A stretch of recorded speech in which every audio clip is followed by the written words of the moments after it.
हम आज इस वीडियो में जानेंगे क्या है ब्रिक्स, क्यों साल 2026 भारत के लिए ब्रिक्स की स्ट्रेटेजी में इंपॉर्टेंट है और क्या क्या छुपा हुआ है उसमें भारत के लिए। अगर आपको इंडियन जियोपॉलिटिक्स में, भारत की कूटनीति में और दुनिया की राजनीति में इंटरेस्ट है तो वीडियो आपके लिए है, बने रहिए अंत तक।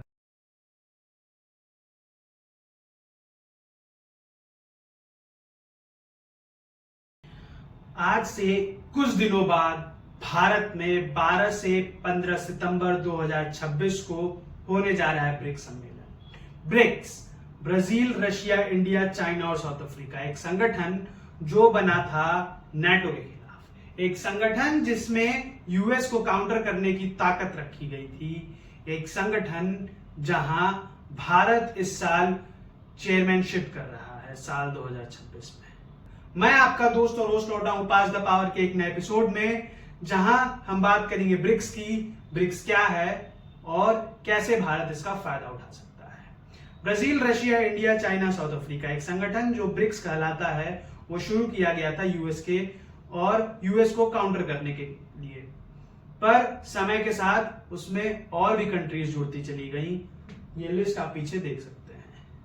ये ग्रुप जब बना तो इसमें बहुत ताकत थी और आज भी इसमें बहुत ताकत है। ये दुनिया की 40% जीडीपी और 45% पॉपुलेशन को रिप्रेजेंट करता है। भारत इसकी चेयरमैनशिप कर रहा है इस साल। ट्रेड मिनिस्टर्स की मीटिंग, एनर्जी मिनिस्टर्स की मीटिंग और 18 अगस्त 2026 को हुई इन्वायरमेंट मिनिस्टर्स की मीटिंग। ये सारी मीटिंग है एक पीक समिट के लिए जो 12 से 15 सितंबर 2026 को न्यू दिल्ली, इंडिया में किया जाने वाला है। भारत को जब इसकी चेयरमैनशिप मिली साल 2026 महीना जनवरी और तारीख 1 को, तो भारत ने build for resilience, innovation and sustainability का नारा देते हुए आगे बढ़ाया इस क्रम को और अपनी चेयरमैनशिप को। भारत जो ब्रिक्स में भी है और क्वाड में भी, ब्रिक्स रशिया अलाइंड है, चाइना अलाइंड है और क्वाड यूएस अलाइंड है। तो भारत के पास एक मौका है यह दिखाने के लिए कि वो न्यूट्रल रह के भी लीडरशिप डिलीवर कर सकता है। यह मौका भारत के पास खुद चल के आया है। अगला जो भारत के पास अपने आप को स्ट्रेटेजिक ऑटोनॉमी प्रूव करने का सबसे बड़ा पॉइंट है कि भारत ने अपनी करेंसी और अपने इंटरेस्ट्स को आगे रखते हुए ब्रिक्स के जो एक मोटो था कि वो यूएस डॉलर को और डी डॉलराइजेशन को आगे बढ़ाएगा, जिसके लिए कुछ महीने पहले आपको याद होगा रशिया और चाइना की भी मीटिंग हुई थी। भारत ने उससे अपने आप को अलग कर लिया है। भारत ये दिखा रहा है कि कोई भी एक ग्रुप अगर वो उसका पार्ट है या कोई भी एक ग्रुप जिसका वो पार्ट नहीं है, उसकी फॉरेन पॉलिसीज और नेशनल इंटरेस्ट को लिंक और अनलिंक नहीं कर सकता।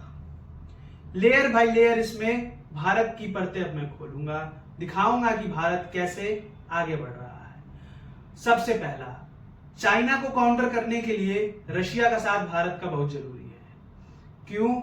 चाइना पाकिस्तान के साथ मिलके, और मेरी इस वीडियो में आप देख सकते हैं कैसे भारत को वो घेर रहा है। दूसरा, पाकिस्तान इस ग्रुप में नहीं है तो पाकिस्तान के फंडेड टेररिज्म के खिलाफ वो बाकी लोगों के लिए बोल सकता है, बात कर सकता है और उसको ये विश्वास दिला सकता है लोगों को कि पाकिस्तान एक फंडेड टेररिस्ट को फंड करने वाला देश है जो भारत में समय समय पर इंसर्जेंसी फैलाता है। दूसरा, बांग्लादेश के पीएम को इनवाइट किया गया है आउटरीच समिट के लिए, वही आउटरीच समिट जिसकी मैं बात कर रहा था 12 से 15 सितंबर 2026 को होगी, वही आउटरीच समिट जहां पे भारत चेयरमैनशिप करेगा। यह दिखाता है साल 2014 में भारत ने जो नेबरहुड फर्स्ट पॉलिसी स्टार्ट की थी वो आज भी लगभग 12 साल बाद उस पर कायम है।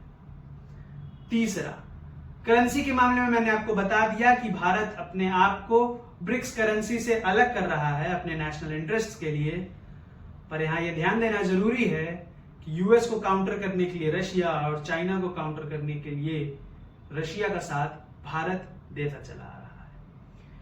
अगली बात, अपने आप को पावर में ऑटोनॉमी रखने के लिए वो रशिया से डील कर सकता है। और अगर 12 सितंबर 2026 को चाइना के प्रेसिडेंट शी जिनपिंग भारत आए तो ये गलवान वैली के उस घटना के बाद पहली बार होगा जब भारत में चाइना के प्रेसिडेंट का कदम होगा। और ये भारत और चाइना के द्विपक्षीय बातचीत तो नहीं पर रिश्ते को आगे बढ़ाने के लिए एक अहम कदम होगा। भारत ब्रिक्स में यह दिखा सकता है कि न्यूट्रल रह के भी वो एक स्ट्रॉन्ग लीडरशिप डिलीवर कर सकता है। भारत के पास साउथ एशिया का वॉइस बनने का एक मौका है, अपने आप को पावर ऑटोनॉमी करने का एक मौका है और दुनिया को ये दिखाने का मौका है कि वो स्ट्रेटेजिक ऑटोनॉमी कैसे अपनी बना के रखता है। कैसे लगी आपको एनालिसिस, कैसे लगी आपको ये वीडियो? और अगर आपको ये वीडियो अच्छी लगी तो लाइक करें, कमेंट करें, सब्सक्राइब करें चैनल को, हमारे साथ जुड़िए। जय हिंद, जय भारत।